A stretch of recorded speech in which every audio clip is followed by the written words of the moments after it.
शिल्पा जी पामेचा हमारे साथ मौजूद है, वार्ड पार्षद भी हैं और कोरोना काल में इनका जो कार्य रहा है, इन्होंने अपने हाथों से हजारों लाखों मास्क बनाकर लोगों को दिए। डॉक्टर शिल्पा पामेचा एक ऐसी उच्च शिक्षित महिला जो हमेशा महिला उत्थान के लिए सबसे आगे रहती है। हिंदी, अंग्रेजी और संस्कृत भाषा पर अच्छी पकड़ रखने वाली डॉक्टर शिल्पा उदयपुर नगर निगम के वार्ड 58 की पार्षद हैं और कई राजनीतिक और गैर राजनीतिक पदों पर रहकर हर समय समाज सेवा में लगी रहती है। कोरोना काल में डॉक्टर शिल्पा पामेचा द्वारा किए गए सेवा कार्यों को कभी भुलाया नहीं जा सकता। हर जरूरतमंद की मदद करने के साथ संगठन को सर्वोपरि मानने वाली डॉक्टर शिल्पा ने उदयपुर शहर सीट पर भाजपा की ओर से अपनी दावेदारी पेश की है।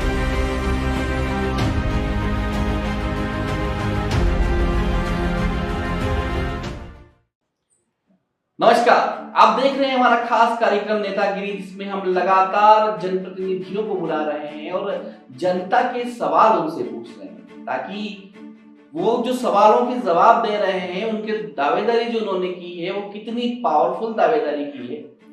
आपको उदयपुर नगर निगम की ओर लिए चलते हैं। भारतीय जनता पार्टी ने लगातार छठा बोर्ड बनाया। इस बोर्ड में काफी अनुभवी पार्षद हुए, लेकिन कोरोना काल एक ऐसा आया जिसने सबको तोड़ के रख दिया। जब व्यक्ति का दुश्मन हो गया था, एक तरह से कहें कि कोरोना इस तरह की महामारी हो गई थी कि परिवार के लोग भी मरीज से नहीं मिल रहे थे।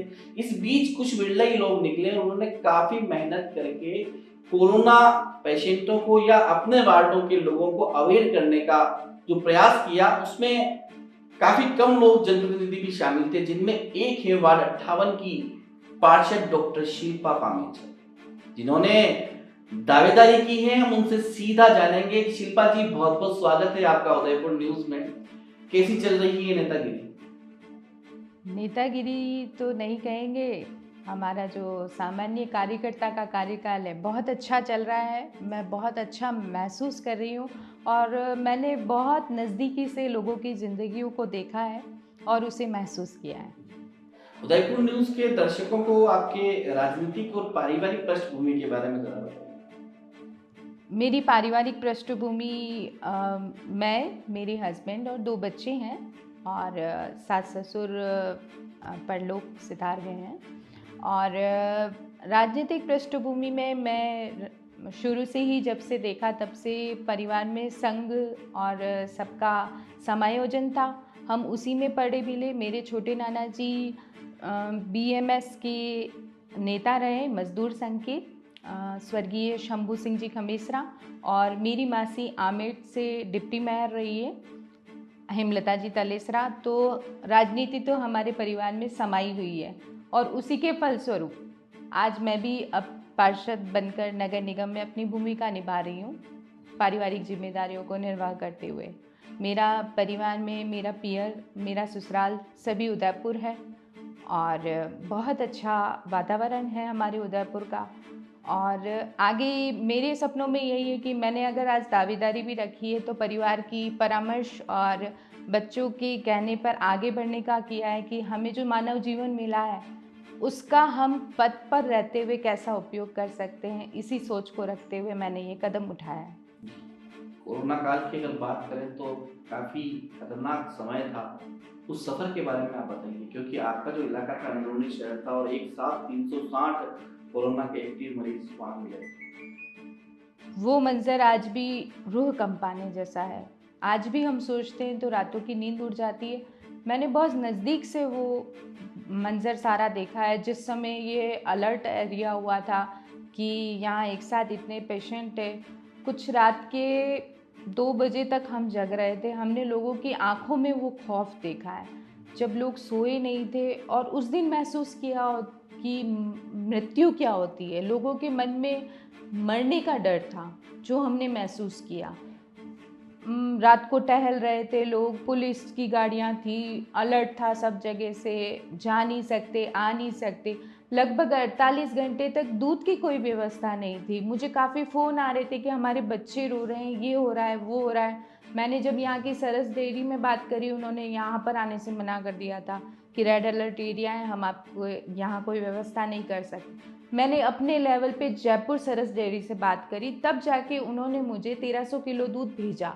और उस समय ये स्थिति थी कि अब इसको डिलीवर कैसे करना है, बड़ा टास्क था।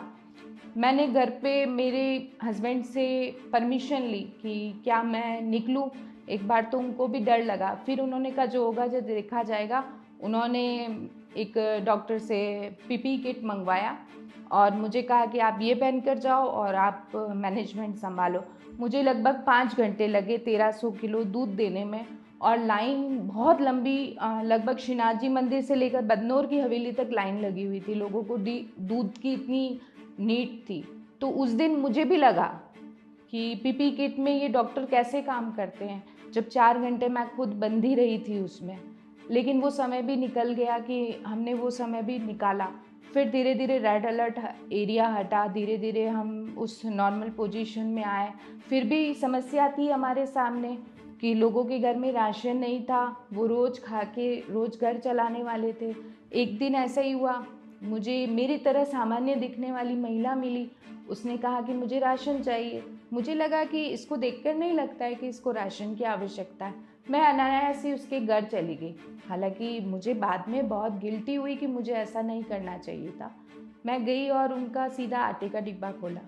वास्तव में उसमें एक चुटकी आटा भी नहीं था। मुझे अपने आप पर बहुत शर्म हुई आई, और फिर मैंने 2 जनों के माध्यम से उनसे माफ़ी मांगते हुए भी, और उनको बराबर जब तक कोरोना चला उनके घर में आटा वगैरह, मतलब पूरा राशन उनके वहाँ पहुँचाया।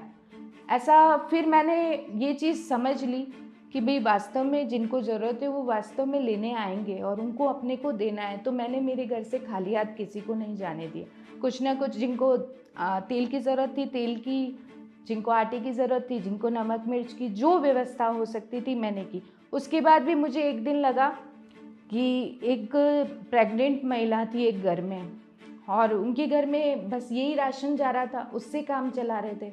तो मुझे लगा कि यार ये कोरोना तो कब तक जाएगा, अगर ये पौष्टिक आहार नहीं लेगी, कुछ भी हरी सब्जियां नहीं खाएगी, तो इसका पोषण कैसे होगा। 7वां महीना चल रहा है। तब मुझे लगा कि यार मुझे सब्जियों की व्यवस्था करनी चाहिए, क्योंकि ये मिडिल क्लास परिवार लाएगा नहीं, क्योंकि इनके पास में रोज का काम करने का आधार है। तब मैं मार्केट से उस दिन 200 किलो सब्जी खरीद के लाई। लेकिन आप देखिए, मैं तो एक बार ही लाई थी। उसके बाद मुझे इतना सहयोग मिला कि मुझे सिर्फ गाड़ी लेकर जाना था और वहाँ से सब्जियाँ लानी थी और लोगों में डिस्ट्रीब्यूट करनी थी। इसी तरह हमने यही काम किया कि एक दिन एक गली से सबको बुलाते थे, वो सब्जी ले जाते, दूसरे दिन दूसरी गली के लोगों को इन्फॉर्म करते, वो सब्जियाँ ले जाते। तो एक तरह से हमने वो समय बहुत क्रूशियस भी निकाला और लोगों के साथ में भी निकाला, और बहुत नज़दीक से हर एक परिवार को जाना। कुछ परिवारों में तो आर्थिक स्थिति की समस्या थी, तो कहीं ना कहीं किसी से एडजस्टमेंट करके, सहयोगी संस्थाओं से बात करके फिर उनके लिए पेमेंट की व्यवस्था कराई। किसी के लिए दवाई की ज़रूरत थी, दवाई की व्यवस्था कराई। और एक सबसे अच्छा काम हमारे यहाँ आयुर्वेद के डॉक्टर साहब ने किया था, जिन्होंने निरंतर काढ़े का निर्माण किया। घर घर तक हमने वो सूखा काढ़ा भी पहुंचाया। इसके अलावा रोज़ वो हॉस्पिटल के बाहर एक केटली लगा देते थे, जिससे लगभग 1500 लोग सुबह सुबह काढ़ा पीकर जाते थे। उसका परिणाम ये था कि सेकेंड वेव जो इतनी खतरनाक आई थी ना, मैं गारंटी से कह सकती हूँ कि मेरे आसपास के क्षेत्र में कोई भी यंग हताहत नहीं हुआ। बुजुर्ग एक आध कह सकते हैं, लेकिन यंग जनरेशन का कोई भी हमने किस्सा नहीं सुना। क्योंकि मैं जानती हूँ कि आज वो काढ़ा, हमने होम्योपैथिक दवाई भी इतनी बांटी तो लोग भी अवेयर हुए। लोग पिए बगैर काम पे नहीं जाते थे कि हमको ये काढ़े का गुटक पीना है और घर से बाहर आगे काम पे जाना है। तो इस तरह से सबके सहयोग और आपसी सद्भाव से वो समय एक निकल गया और एक यादगार बन गई हमारे लिए भी। और वास्तव में मानव में हम पूरा जीवन भी निकाल देते तो ऐसा कोई काम नहीं कर पाते, तो भगवान ने हमको भी वो काम करने का मौका दिया। आपकी जीत यूँ देखें तो एक तरफा रही थी, और उस समय आपके वार्ड वासियों ने जो आपसे मतलब प्यार किया, आपको वोट दिए, क्या आपको लगता है कि आप उनको उनके सपनों पे सही उतर पाए? कितना संतुष्ट है अपने काम से? काम का आकलन तो वही लोग बता पाएंगे, लेकिन मैं जानती हूँ कि मैंने उनके दिलों में एक जगह बनाई है। जब वो शुरू का समय था तब मैं पार्षद थी, तो उनका कहना था कि मैं एकदम से आई हूँ। तो एक्सेप्ट नहीं कर रहे थे। मेरे साथ में 11 जने पैनल में थे, सभी नाराज़ थे। जब मैं बाहर निकलती थी तो मेरे साथ एक भी कार्यकर्ता नहीं था। लेकिन मैं जानती हूँ ना कि हमें सबके साथ काम करना है, तो आप सबको साथ लेके काम करो। कोई बात नहीं, उनके मन का गुस्सा है वो निकालेंगे, कुछ कहना होगा तो कहेंगे, बड़े भी हैं, समझाना होगा तो समझाएंगे भी। धीरे धीरे परिस्थितियाँ बदली और आज का दिन है। और उस समय भी इलेक्शन में था, लास्ट का टाइम मुझे तो समझ ही नहीं आया क्योंकि सारे कार्यकर्ता काम कर रहे थे और शुरू में यही विपरीत परिस्थितियाँ थी। और आज का दिन है, आज मेरे वार्ड की संख्या मंडल में सबसे ज़्यादा जाती है। कोई भी कार्यक्रम होता है सबसे ज़्यादा संख्या मेरे वार्ड की जाएगी और हम सब एक साथ जाएंगे और एक परिवार की तरह रहते हैं। अपने काम से संतुष्ट हैं आप? बिल्कुल का संतुष्ट हूँ क्योंकि मैंने हर काम अपने हाथ से किया है, उसमें रह के किया है, उसकी हर प्रक्रिया को जाना है, इसलिए मैं अपने काम से संतुष्ट हूँ। संघ में किस तरह की भूमिका रही है? संघ में भी अच्छी भूमिका रही है। मैं राष्ट्रीय स्वयं सेविका संघ की सदस्यता भी हूँ और मैंने इसका प्रारंभिक वर्ष भी पूरा किया है। जब मैंने ये प्रारंभिक वर्ष पूरा किया था तो इसका भी एक किस्सा है। मेरे पतिदेव जो हैं दीपक पामेचा, वो हमेशा मुझे प्रमोट करते रहते हैं। मैं शादी करके आई थी तब मैंने बीए कर रखी थी और उनकी इच्छा थी मैं आगे पढ़ाई करूं, तो उन्होंने मेरी पढ़ाई जारी रखी, मुझे एमए करवाया इकोनॉमिक्स में। फिर उन्होंने मेरी इच्छा अनुसार मुझे एमए ड्राइंग में करवाया। फिर मैंने फर्स्ट ग्रेड का एग्ज़ाम भी दिया, मैं उसमें सेलेक्टेड भी थी।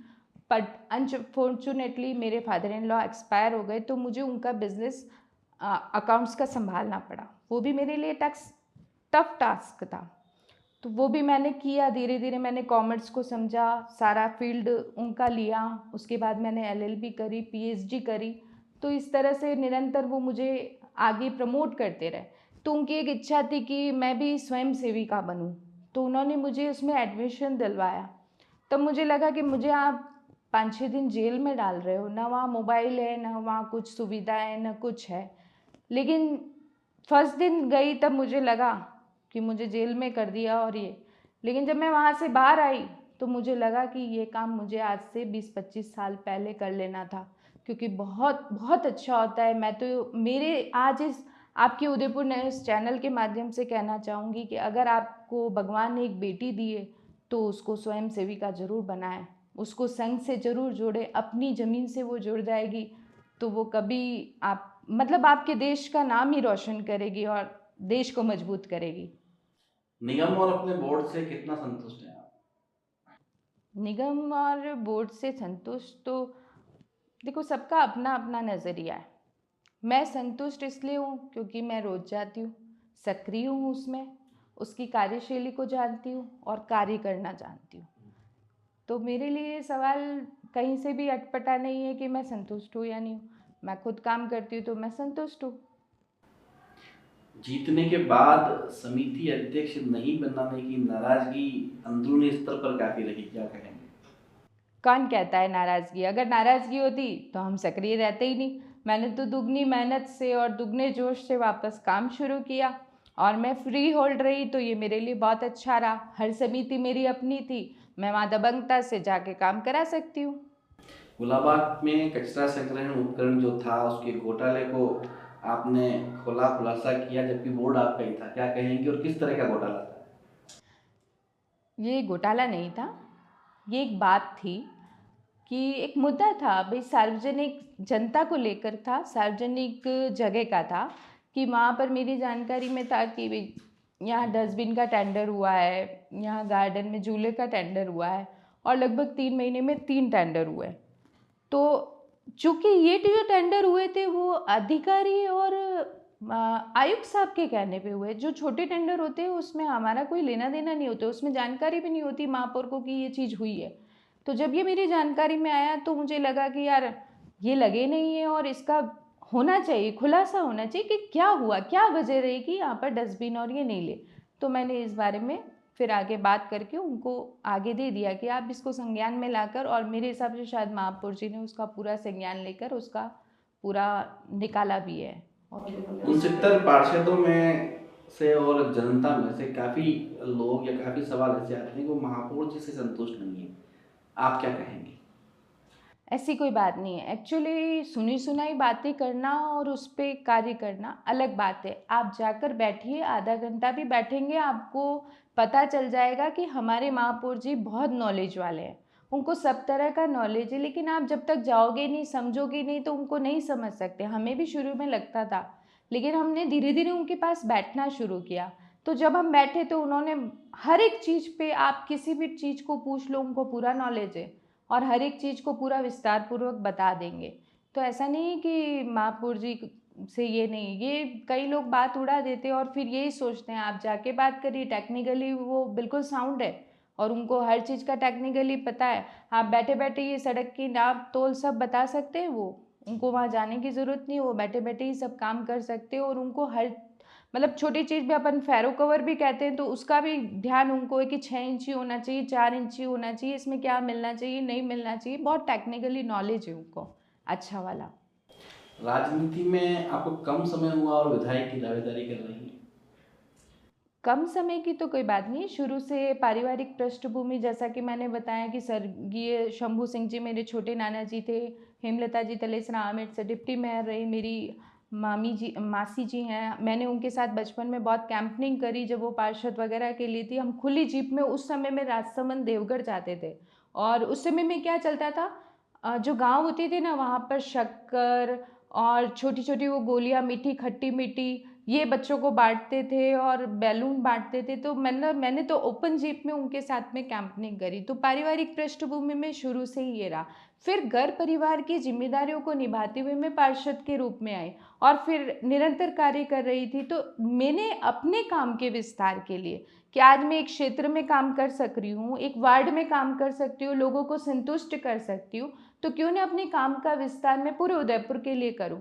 तो मैंने भी एक उस चीज़ के लिए आगे कदम बढ़ाया। और मैं सोचती हूँ, जहाँ तक कि हमारे माननीय नरेंद्र मोदी जी भी चाहते हैं कि युवा शक्ति आगे आए, तो युवा शक्ति में अगर हम आज, उन्होंने महिलाओं को भी, बहुत खुशी की बात है कि महिलाओं के लिए भी उन्होंने नारी अधिनियम विधेयक लेकर आ गए। 33% उन्होंने अपनी भागीदारी निश्चित करवाई है। तो हमारे लिए ये है कि अब अगर हम काम की क्षमता रखते हैं, कार्य का विस्तार करते हैं, तो हमें खुद आगे आना होगा। उसी चीज़ को सोचते हुए मैं आगे आई। और मैं कहीं ना कहीं आगे आई तो इसका ये नहीं है कि संगठन से अलग, मैंने संगठन की रीति नीति के साथ किया, संगठन के भी विभिन्न पदों पे काम किया, पार्षद में भी काम किया। उसके बाद मुझे लगता है कि संगठन का निर्णय सर्वोपरि है। जिसको भी टिकट मिलता है तो हम उसके साथ में तन मन धन की शक्ति से आगे खड़े हैं और उसको भारी मतों से जीता कर लाएंगे।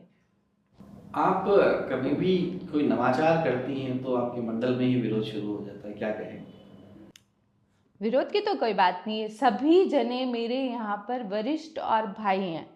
तो वो अगर विरोध नहीं करते, वो मुझे छोटी छोटी गलतियों के लिए भी बताते ताकि मैं आगे जाके वो गलतियाँ नहीं करूँ, तो वो विरोध नहीं कहलाएगा। वो मेरे लिए ये जानकारी की बात है कि मुझे अगली बार उन गलतियों को भी सुधार के आगे काम करना है। दावेदारी के पीछे की योजनाएं क्या है? दावेदारी के पीछे की योजनाएं, विज़न बहुत बड़ा है कि हमें उदयपुर को आगे ले जाना है।